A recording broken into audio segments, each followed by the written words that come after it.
नहीं है जिनका इस्तेमाल करके मैं गांदरबल के लोगों का शुक्रिया करूं।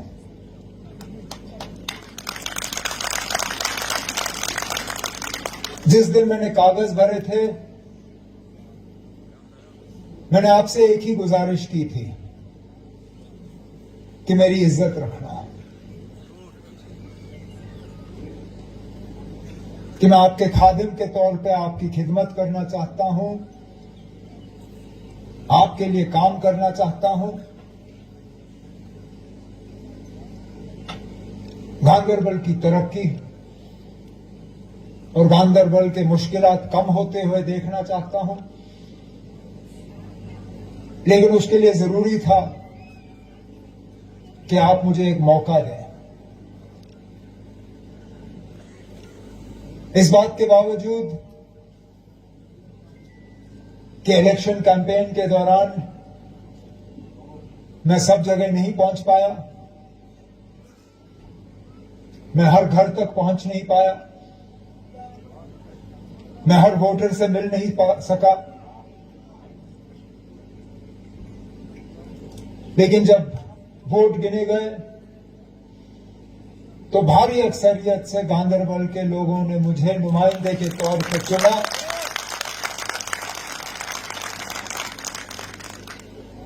उस तमाम प्रोपेगेंडा को एक तरफ करते हुए इलेक्शन में कई सारी बातें हुई, बहुत सारे लोग मुझे हराने निकले,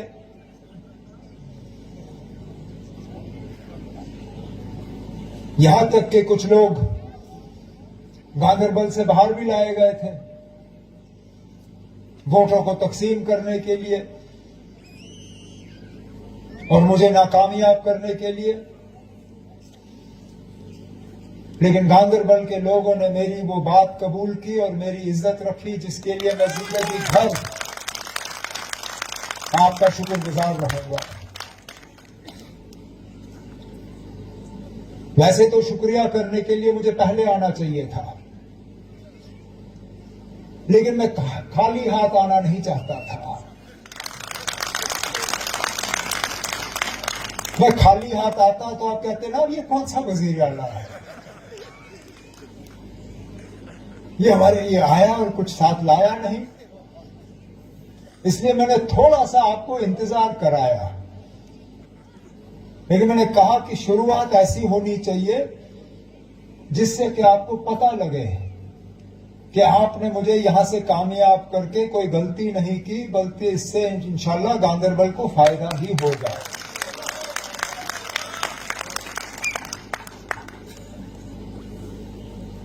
वजीर आला बनने के बाद मैंने कोई संग बुनियाद नहीं रखा, मैंने कोई जलसा नहीं किया। मैंने पहले ही नासिर से कह के रखा था कि इंशाल्लाह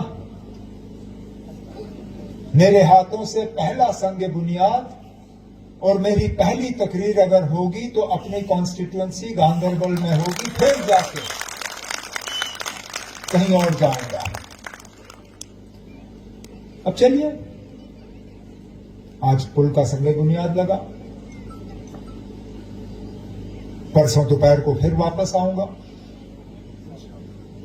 यहां मिनी सेक्रेटरीट में मीटिंग रखी है, श्रीनगर से तमाम आला अफसरों को उस मीटिंग में शामिल होने के लिए कहा गया है। मेरे मिनिस्ट्री के साथी जो हैं वो भी वहां पे होंगे। उस मीटिंग के दौरान मुझे एक मौका मिलेगा गांदरबल पूरे जिले के, बिलखसूस गांदरबल असेंबली हलके के जो हालात हैं उनका जायजा लेने के, जिन कामों के हवाले से जनाब गयासुद्दीन साहब ने बात की, डीडीसी चेयरमैन साहिबा ने बात की, मौके पे उनके बारे में बात होगी, चाहे वो अस्पताल को लेके हो, सड़कों को लेके हो, स्कूल कॉलेज को लेके हो, हमारे पुल को लेके हो। कहने का मतलब ये है कि हम रुके नहीं। जिस दिन से हल्फ उठाया उस दिन से हमारा काम शुरू हुआ कि हम लोगों के मुश्किलात और मुतालबे हल कर रहे हैं। हाल ही में कुछ दिन पहले आपने देखा कैबिनेट की मीटिंग हुई, क्योंकि यहां हमारे बच्चे बच्चियां जो हैं बहुत परेशान थे स्कूल के सिस्टम को लेके, स्कूल के इम्तिहान को लेके।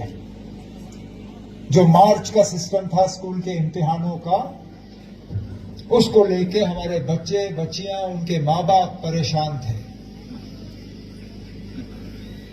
और ये स्कूल का वक्त तय करना ये तो हमारा हक था, इसके बाद हमसे छीना गया। और इसलिए हमने कहा कि यहां मां बाप बच्चों से बात करके हम अपना ये हक हासिल करेंगे वापस, और खुद तय करेंगे कि हमारे बच्चों के लिए बेहतर क्या होगा। और फैसला हुआ, आज ऑर्डर जारी हुआ।